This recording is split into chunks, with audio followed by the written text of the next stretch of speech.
السلام علیکم ورحمۃ اللہ۔ الحمد للہ وکفا وسلام علی من لا نبی بعد۔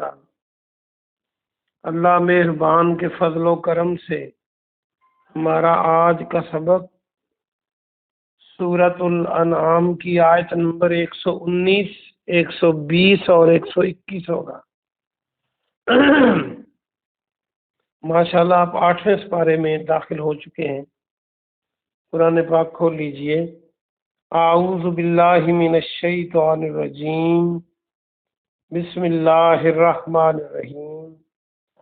وما اور کیا، لکم تمہارے لیے، اور کیا ہے تمہیں، اللہ یہ کہ نہ تاکلو تم کھاؤ، مما اس سے جو ذکر اسم اللہ ذکر کیا گیا ہو اللہ کا اسم، ذکر کیا گیا ہو اللہ کا نام، علیہ اس پر،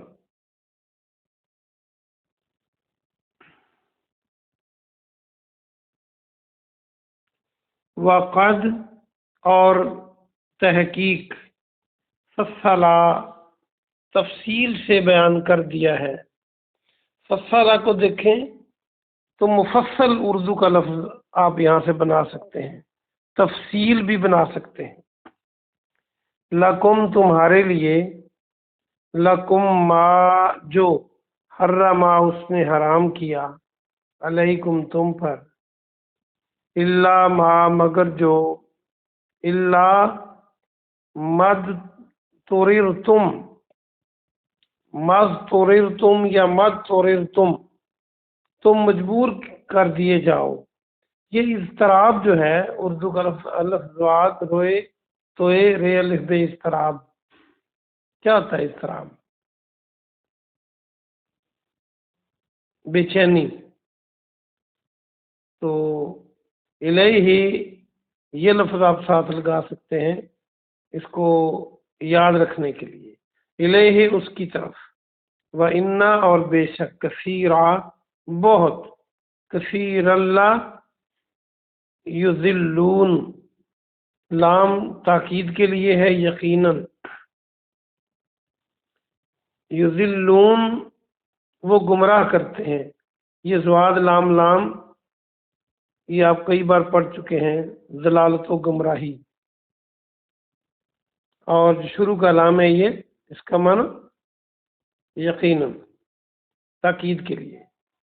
بِأَفْوَاهِهِمْ، بِأَفْوَاهِهِمْ اپنی خواہشات سے، ہوا حرص و ہوا آپ کئی بار پڑھ چکے، بغیر علم علم کے بغیر، ان ربک بے شک تیرا رب، ہوا عالم خوب جاننے والا ہے وہ، بالمعتدین حد سے بڑھنے والوں کو، بے شک آپ کا رب حد سے بڑھنے والوں کو خوب جانتا ہے۔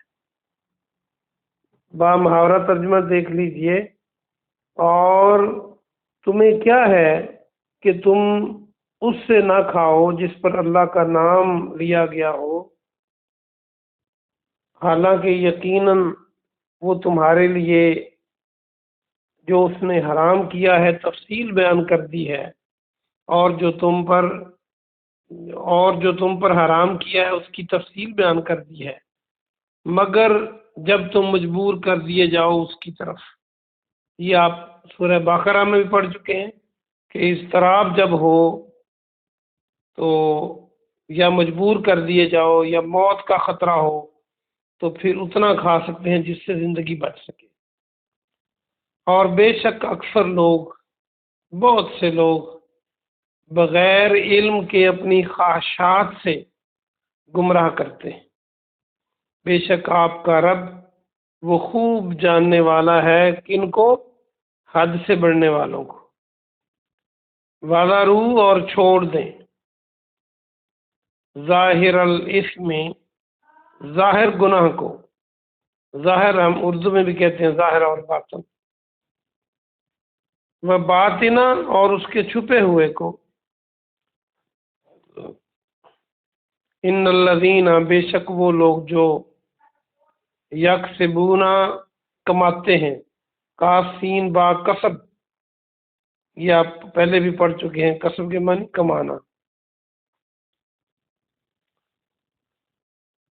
الاسم گناہ، سیجزون ان قریب وہ جزا دیے جائیں گے، یجزون کو دیکھیں جیم زے اس میں موجود ہے، زا الف لگا دیں جزا بن جائے گا، واو نون تو خیر جمع کی علامت آخر، تو سین کے معنی ان قریب وہ جزا دیے جائیں گے۔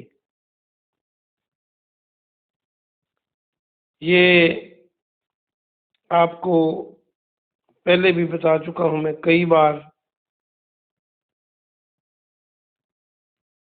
کہ شروع میں یعنی یا کے اوپر پیش، جیسے سیجزون میں ہے یا کے اوپر پیش، اور آخر سے پہلے زبر، یہ پیسو ہوتا ہے، سیجزون زا کے اوپر زبر ہے، تو یہ مفعولی انداز ہوتا ہے، بدلہ دیے جائیں گے، بما کانوا یقترفون، جو وہ کرتے تھے۔ ہفتہ کے پہلے بھی یہ لفظ آیا تھا، تو میں نے کہا تھا یہ عام طور پر برے کام کرنے کے لیے استعمال ہوتا ہے، یقترفون یا کا معنی تو وہ، واو جمع کی علامت ہے۔ تو اس کا با محاورہ ترجمہ دیکھ لیجئے،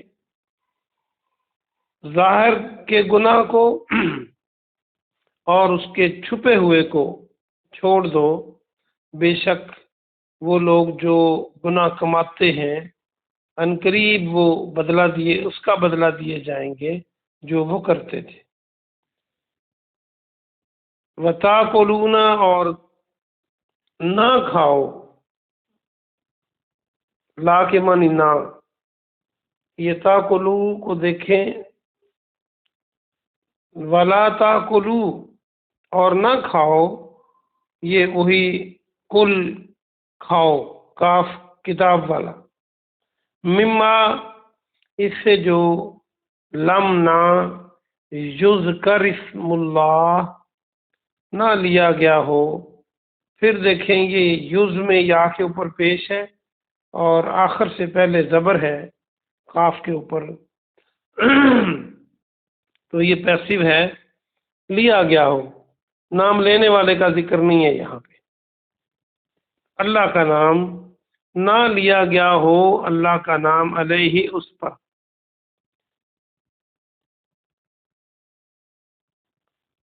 انہو لفسق اور بے شک وہ یقیناً نافرمانی، لام تاکید والا ہے، فسق میں فاسق بھی آپ بولتے ہیں نافرمان کو، وَإِنَّ الشَّيَاطِينَ اور بے شک شیطان جو شیاطین ہیں، لَيُوحُونَ وحی کرتے ہیں، لام تاکید کے لیے یقیناً وحی کرتے ہیں، یہ وہی ہے واہا، اور جو وحی میں ہوتا ہے ڈالتے ہیں، دل میں ڈالتے ہیں، اولیائہم اپنے ولیوں کی طرف، اپنے دوستوں کی طرف، کیا ڈالتے ہیں؟ شبہات کو بریکٹ میں کریں، لیجادلوکم تاکہ وہ جھگڑیں، کم تم سے، وَإِنْ أَطَعْتُمُوهُمْ اور اگر تم اطاعت کرو گے ان کی، اطاعت کو دیکھیں الف تو اے، الف عین تے آگے لگا دیں تو اطاعت بن جائے گا، بلکہ تے ہے اس میں، اگرچہ وہ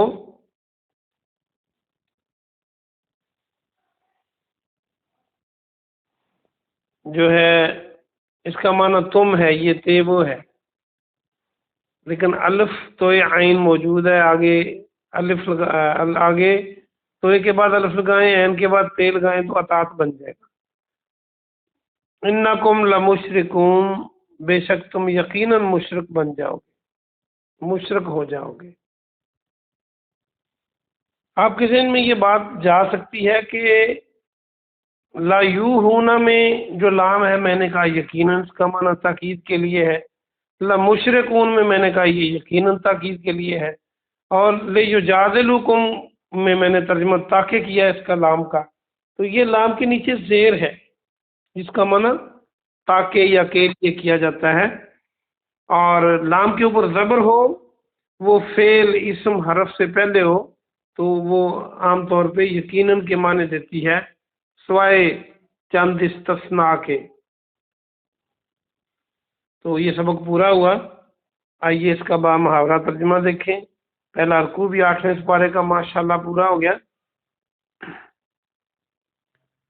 آخری آج کا ترجمہ ہے، اور اس سے تم مت کھاؤ جس پر اللہ کا نام نہ لیا گیا ہو، اور بے شک وہ یقیناً نافرمانی ہے، اور بے شک شیاطین اپنے دوستوں کی طرف شبہات کو ڈالتے ہیں، شبہات کو ذہن میں، دل میں، اس کو بریکٹ میں کریں، ذہن اور دل میں ڈالتے ہیں تاکہ وہ آپ سے جھگڑیں، تاکہ وہ تم سے جھگڑیں۔ یجادلوکم کو دیکھیں تو آپ جنگ و جدل، جیم دال لام، جنگ و جدل لڑائی جھگڑا ہوتا ہے، اور اگر تم نے ان کی اطاعت کی تو بے شک تم مشرک، یقیناً مشرک ہوگے، یعنی ان کی پیروی نہیں کرنی۔ آئیے ہم اس کی تفسیر دیکھتے ہیں۔ واپس آیت نمبر 119 پہ آئیے۔ اللہ سبحانہ و تعالی نے آج کے سبق میں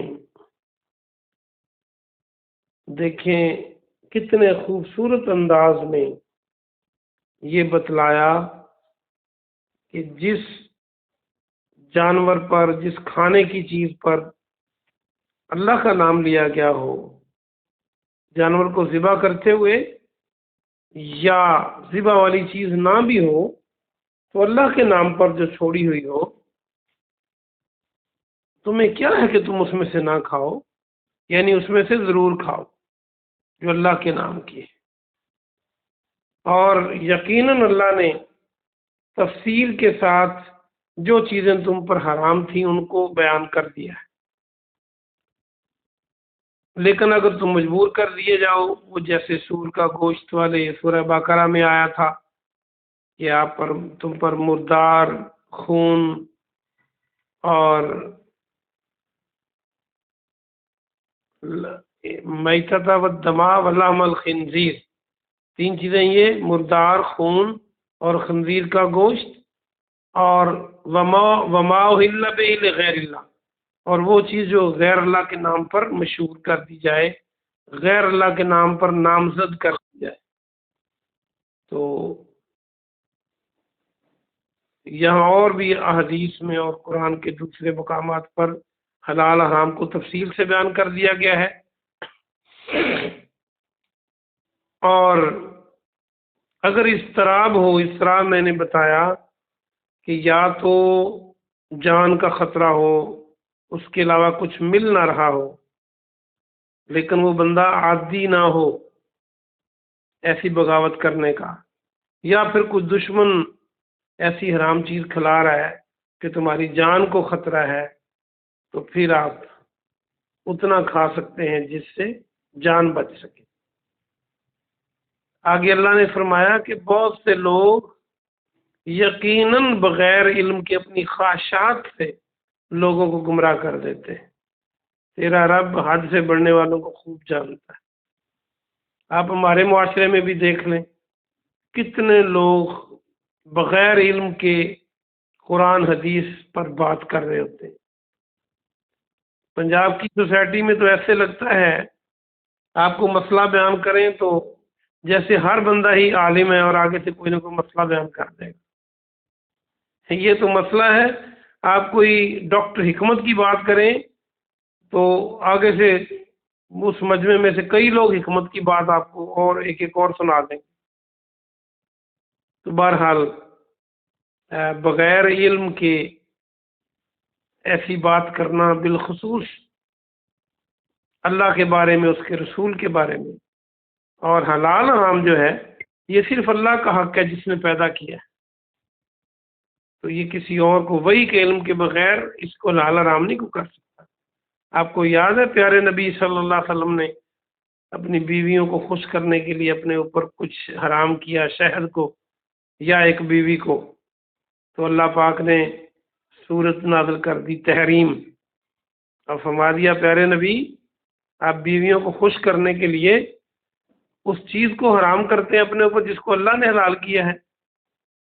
تم بیویوں کی مرضی چاہتے ہو تو حلال کرو، اللہ نے تمہیں معاف کر دیا. مفہوم اس طرح ہے. تو آپ نے دوبارہ فوری اپنی بات کو واپس لے لیا. تو گویا حلال اور حرام کرنے کا اختیار صرف اللہ کو ہے. جب پیارے نبی صلی اللہ علیہ وسلم کہیں کوئی چیز بتلائیں جو قرآن میں نہ ہو تو وہ اللہ کی مرضی کے مطابق ہوتی ہے، ورنہ اوپر سے وہی آ جاتی ہے کہ ہماری مرضی ایسے نہیں تھی. تو یہ گویا اللہ کی مرضی ہی ہوئی. قرآن میں کئی مقامات ایسے آئے ہیں جہاں پر اوپر سے وہی آ گئی پیارے نبی ہمارا ارادہ ایسے نہیں تھا لیکن ہم نے آپ کو معاف کر دیا ہے. جو اللہ نے حکمت سکھائی وہ اللہ کی منشا کے مطابق ہی آپ بات کرتے تھے. اگر کبھی ایسی ویسی بات ہو جاتی، جیسے میں نے ابھی بتایا سورہ تحریم کا نزول، سورہ عبس کا نزول، جب نبینا صحابی آیا، جب میدان بدر کے قیدیوں سے جزیہ لینے کا فیصلہ ہوا تو تب بھی ایسے ہوا. تو جب اللہ کی وہی خاموش رہے تو پھر وہ اللہ ہی کی مرضی ہوتی ہے جب پیغمبر بات کرتے ہیں، ورنہ اللہ کی وہی آ کے درستگی کر دیتی ہے. آگے فرمایا جو ظاہر کے گناہ ہیں یا ان کی باطن کے گناہ ہیں آپ چھوڑیں ان کو. جو لوگ بھی گناہ کماتے ہیں ان کو عنقریب بدلہ دے دیا جائے گا، اور جو وہ برا کام کرتے رہے تو یقیناً کسی کا عمل کسی دوسرے کو نقصان نہیں پہنچاتا، وہ خود ہی اپنا نقصان کرتا ہے. آگے فرمایا پھر تاکید کے لیے انداز بدل کر قرآن نے کہا کہ تم وہ چیز نہ کھاؤ جس پر اللہ کا نام نہ لیا گیا. یعنی ذبح کرتے ہوئے اللہ کے علاوہ کسی اور کا نام لے تب بھی نہیں کھانی، یا کوئی چیز مشہور کر دی ہے، چھوڑ دیا کوئی بکرا چھترا تو اس کو مشہور کر دیا ہے غیر اللہ کے نام پر، تو پھر بھی وہ اسی زمرے میں آتا ہے. ہاں اگر کوئی یہ کہتا ہے کہ اس کو ذبح کر کے فلاں کو ثواب کے لیے میں ذبح کروں گا تاکہ ثواب اس کو پہنچ جائے، اللہ کے نام پہ ذبح کروں گا، اس کی اور صورتحال ہے. لیکن ایسی جگہ پر جا کر ذبح کرنا جہاں لوگ غیر اللہ کے نام کا ذبح کر رہے ہوں وہ بھی نہیں کھانا چاہیے، اور وہ بھی حرام ہے، کیونکہ دیکھنے والوں کو نہیں پتا کہ آپ اللہ کے نام کا ذبح کر رہے ہیں یا غیر اللہ کے نام. آگے فرمایا شیطان اپنے ساتھیوں کو کہ دلوں میں شبہات ڈالتے ہیں اور وہ آپ سے تاکہ جھگڑا کریں. آپ ان کی پیروی کرو گے تو مشرکین میں سے ہو جاؤ گے، مشرک ہو جاؤ گے. بلکہ اس میں شیطان نے یہ لوگوں کے ذہن میں ڈالا کہ جو چیز تم خود ذبح کرتے ہو، مارتے ہو، قتل کر دیتے ہو جانور، حلال جانور، اس کو تو تم حلال کہتے ہو، اور جو اللہ مارتا ہے یعنی مردار اس کو تم حرام کہتے ہو. یہ عجیب تمہارا فلسفہ ہے. تو ایسے شبہات ڈالے جس کے جواب میں یہ آیت نازل ہوئی. شیطانی وسوسے بھی تو عجیب و غریب ہوتے ہیں. شیطان بڑا داؤ لگاتا ہے جہاں اس کا بس چلتا ہے. اللہ پاک سے دعا ہے کہ اللہ پاک آپ کو اور مجھے قرآن مقدس کو صحیح سمجھنے اور اس پہ عمل کرنے کی توفیق عطا فرمائے، اور دونوں جہانوں میں ہمیں کامیاب فرمائے. آمین. سبحان ربک رب العزت عما یصفون والسلام علی المرسلین والحمد للہ رب العالمین.